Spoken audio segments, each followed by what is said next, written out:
All right, so in this video, we're going to talk about crafting your ads. Now, this is the first video in many in the ad sequencing videos that we have upcoming. So this is crafting your ad in regards to how to set up your actual ad account. When you're in your ad account, how to go out there and correctly put all the settings. We'll talk about budget in here. There's a lot of things we're going to cover here, so you'll probably have to rewatch this a few times. So the very first thing is I want you to make sure that your account is warmed up. Now, what do I mean by that exactly? Well, if your account isn't warmed up with at least $50 or more, ideally, I like to do, the more the merrier. I like to do anywhere from $75 to $100 in spend before I go out there and roll out a conversion campaign optimizing for purchases or sales for an affiliate product. And what I mean by this is I boost the posts on a page inside the ad account, which again, if you've been following all the videos sequentially, you'll know what that means. So essentially, if you jump into this video way too quickly and you're hopping around, you're going to get disabled very fast because you haven't warmed up your particular account. Now, as I keep mentioning, as you can see right over here, this campaign is still at $17.24. This account isn't anywhere warmed up in regards to the KPIs that I look for, or basically my milestones that I set in order to warm up an account. And I'll actually reveal some more of those in just a few moments. But again, I'm still using this particular account as an example for the 1K per day training videos, okay? So that's the first thing I wanted to let you know is even though I have $17 spent, it's not enough. I need $75 to $100, $50 bare minimum. If you're on a budget, $50 bare minimum, but at least $75 to $100, but the more the merrier. The more you spend on warming up, the better. However, like I said, there are some rules you want to follow, at least $50 as I mentioned before, and you want to have at least 10 or more, and again, this is also the fact of the more the merrier. As long as your ads go from approved or in review to approved and not rejected, that's great. The more the merrier there. So what do I mean by this exactly? Well, you see right here how it says active. If I go to ad sets right over here, it says active. And if I go to ads, it literally says active over here. So when you go and you create a new campaign, it'll go to in review. And the reason being is because Facebook, they actually in their back end, they go ahead and they give your profile and your ad account, they basically give everything that you have access to that you're using to roll out ads, they give it a score, an internal score. And the more ads you keep rolling out that go from in review to active, the better it is. For when you roll out more ads in the future. So basically you're building rapport with Facebook. So if I go and I roll out a new ad, so if I go and I just boost another post, so if I go to engagement again and I click continue, right? And I'm going to show you this. I'm going to roll this out for you. And I'm just going to write boosting my post on my page. And we're not going to touch anything. And I'm just going to do, generic targeting. Daily budget, I'm going to do $2.50 here. So again, I did $2 last time, I'll do $2.50 this time, and I'm gonna leave all of the targeting as is, and all I'm gonna do is literally, I'm just gonna show you this really quickly. Select a post, I'm gonna select a post from my actual page, and we'll do to infinity and beyond. I'll click continue. And right over here, that's it, that's all I want to do. But you'll notice if I go ahead and I publish this, I don't know exactly what's going to happen once I do this, but it'll go to in review most likely. So let me click review and publish. All right, and I'll click publish, and it'll go to in review. So let me just go here. So it says no ads. Let me just refresh this. No ads. Processing. So okay, so it's in processing over here. But I digress. We can see it's just generic targeting to infinity and beyond. That's it. It's going to go to in review if I hard refresh this. So again, that's pretty much what happens here. Is they go from in review to active. But again, because I only have one active ad, I have a 1/1, so 1 out of 1 success rate for ads that I roll out. So the more active campaigns or the more in review to active you have, the better it is. So if I have 10 of these that I roll out that go from in review to active, that means I have a 100% success rate of launching a new campaign. And Facebook looks at that as a benchmark that basically tells them, hey, look, this profile isn't doing anything wrong because all their ads keep getting activated and it's not throwing up red flags to our system. So we're just going to push their ads active faster.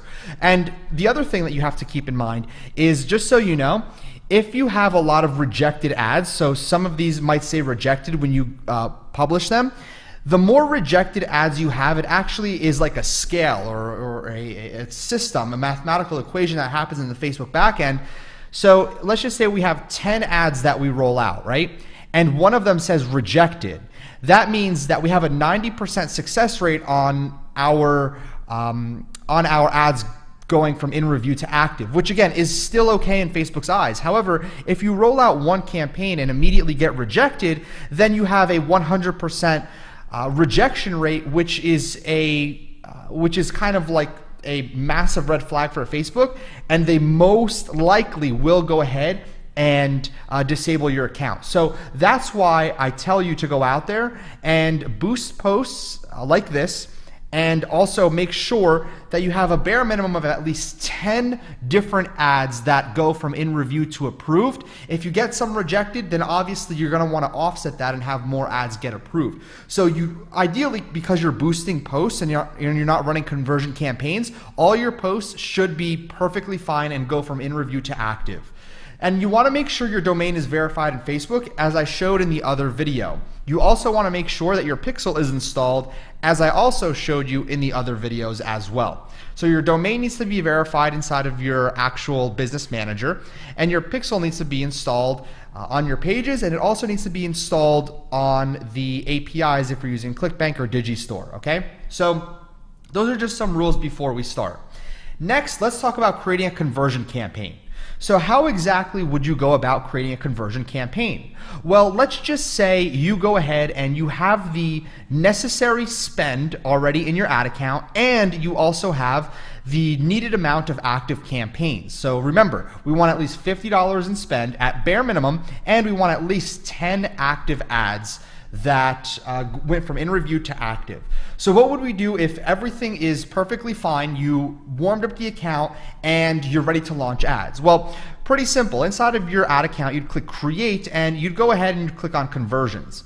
Now, I want to be really transparent about this, because I'm actually going to click continue here without warming up anything. It might trigger a flag, so let's just see. I don't recommend you click on conversions or create a campaign based on conversions before you warm up the account, but I'm just going to do it just for example purposes here. So right over here, when you click on create, right, you want to make sure that you choose conversions once you're ready. So conversions, you'll be able to optimize it for purchases, all right? So that's really, really important. So the very first thing that you would do is, obviously, let me click on here, click the little pencil icon.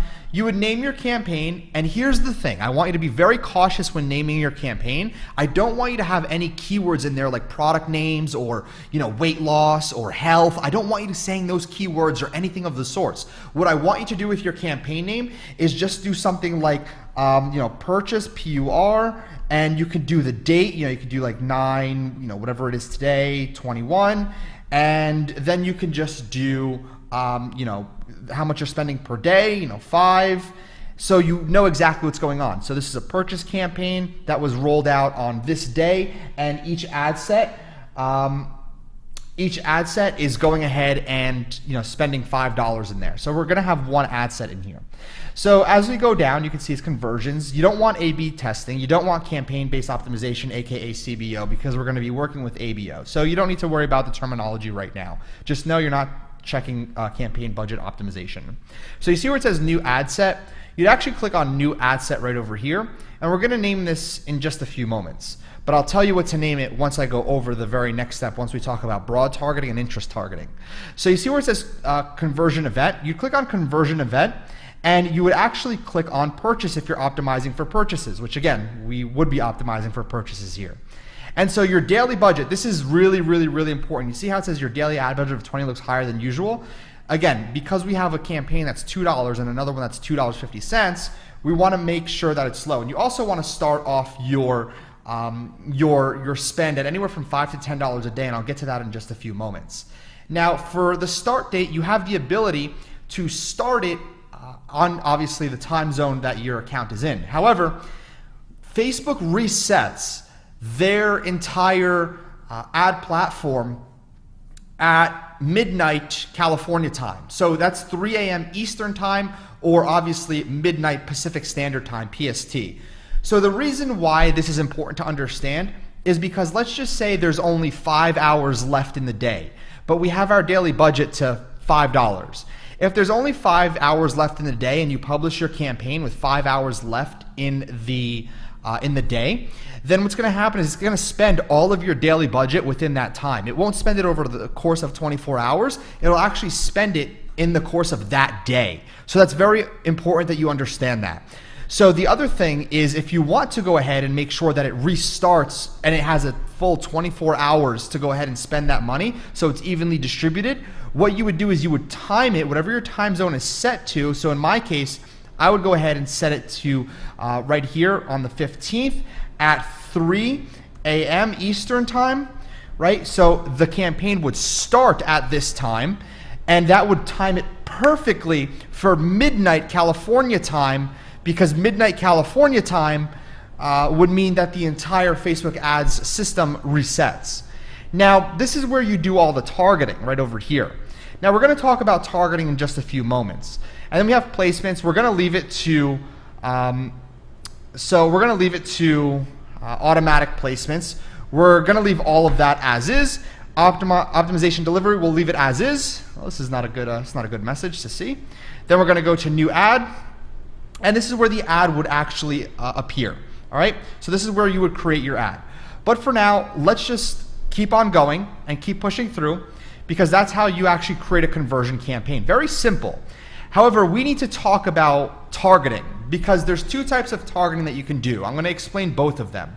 We're going to talk about broad targeting, and we're going to talk about interest-based targeting.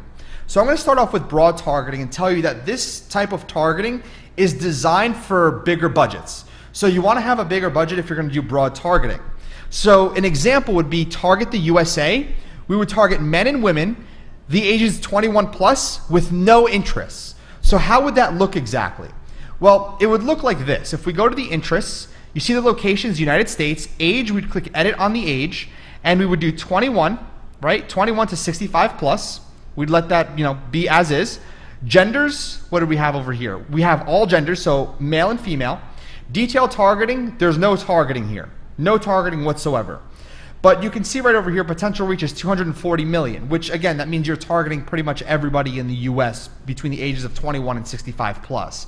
So that's broad targeting. And the reason why broad targeting is, in my opinion, one of the best ways to target is because it's going to allow Facebook to do what they do best, which is to optimize better for you over time. However, it's going to take more time for them to optimize for you, but that's also one of the reasons why I like using broad targeting with low budgets. Like if we're spending $5 or $10 a day and slowly increasing our budgets every single day, it is perfect for broad targeting because it gives Facebook time every single day with low budgets to go ahead and find new pockets of individuals in their targeting and their AI that they do in their background that will go ahead and potentially purchase from you. So if one day you're spending $5 and it doesn't get you any results, any decent results, the next day Facebook will try a different pocket of individuals. And again, the next day, and you're not blowing a massive budget while Facebook is trying to find a pocket of individuals in all the United States between the ages of 21 and 65 plus,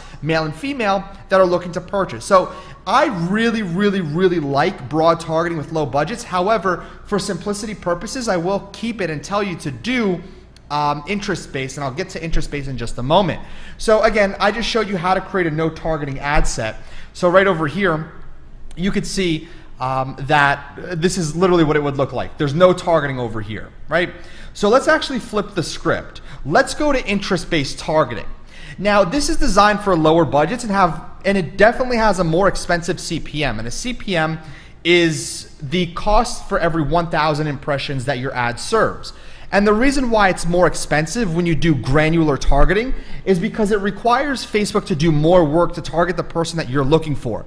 So if you want to target, women between the ages of 30 and 55 in New York City, it's going to cost you a lot more money than just targeting men and women in the United States between the ages of 35 and 65 plus, right? So the more granular you go with your targeting, the more expensive it's going to be.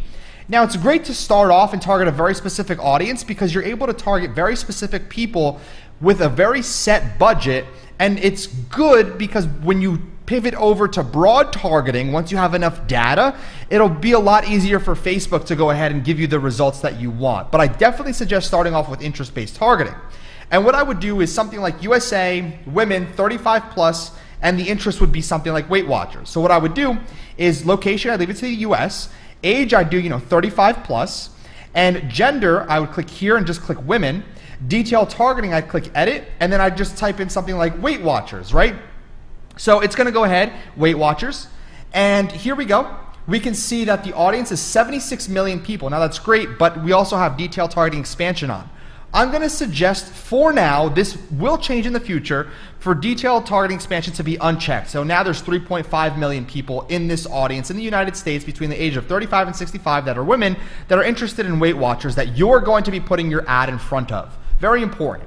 Now here's the other thing, is that right over here, you can see, I say, this is where Facebook wants you to start. I want you to use Facebook interest targeting recommendation tool to give you more interests. So you're probably wondering, how do you find more targeting interests?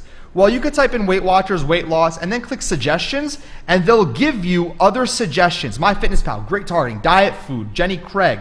And here's the thing, when you're coming up with targeting interests, a lot of people will say, well, Dan, what's the best to target? And here's the thing, there's not one right answer to this. I can't tell you this is the best to target. This is why testing and really going out there and rolling out more campaigns targeting different interests is very important, because MyFitnessPal might outperform Calorie, and I can tell you right now, Calorie is a really good interest targeting. It's also really broad. You can see 118 million people. So again, you always want to test different interests, but you don't need to test a lot of them to start. You just want to get the ball rolling with one and slowly start scaling out to other interests as well. And you can see the ideal potential reach doesn't matter as long as it's over 1 million people. What do I mean by this? Is you see right here potential reach on the side, as long as this number says over 1 million people, you are fine. So as long as the United States 35 to 65 women, this interest has over 1 million people, you're in great shape. So let me just go 24-hour fitness and then show you what it looks like when it's not. So you can see right over here, potential reach is 1,200 people. It's probably because it's employees. Let me see. Yeah, employers. So there we go. So this is 1,200 people. That's not good. That's not at all what you want. So you want that number to be over 1 million people, bare minimum, especially at a low budget. So again, that's pretty much how you would go ahead and you would set your detailed targeting. So detailed targeting is very, very simple to do.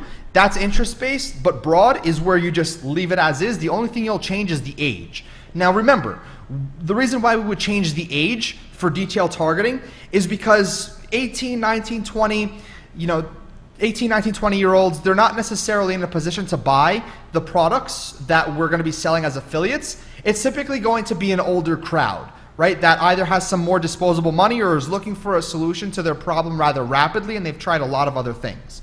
So again, that's how you go ahead and determine broad and interest-based targeting. So you can roll out maybe one or two, I would suggest with one ad set. Very simple. I would suggest just rolling out one campaign, one ad set, and one ad creative. And in the upcoming videos, I'll talk about the ad creatives, but I suggest only rolling out one to start off with and then scaling out from there every single day, right? So budgets, let's talk about budgets. So you want to start each ad set off with anywhere near $5 to $10. And I showed you right over here, if you scroll back up, you can see that the daily budget, right? You don't want to set lifetime because it has lifetime. You want to set the daily budgets. And this is where you would put in your daily budget. It could be $5, $10. The lower you start, the better, because you want to work your way up and make it look natural. It needs to look natural, and you can't go, gung-ho with guns blazing the very first ad that you launch. And like I said, The lower you start and gradually build up, the more safe you're going to be. So if you go right to high budgets, as I just mentioned, with your ad account, you will get disabled very fast. I'm going to tell you that right away. You will get disabled very, very fast. So that's all I wanted to cover in regards to setting up the settings of your actual campaign before you roll it out. Next, we're probably going to be going ahead and diving deeper into the actual creatives now that you know a little bit more about interest targeting and broad targeting, and I'll let you determine where you want to start off. There's no right answer to this. Because you're using low budgets, interest and broad will work. Broad will take a lot longer, but it's also a lot more scalable long term. Right? So again, you use the decision on what you want to do, on how you want to target. I personally suggest interest-based targeting at first and then rolling out to broad. But if you have a bigger budget and you're willing to be a little bit more patient and playing a longer term game, broad targeting might be the way to go. So just keep this in mind. Everything I covered here, I definitely want you to rewatch this video a few times to grasp everything because there's a lot of information that was covered here. So with that being said, I will see you in the next video.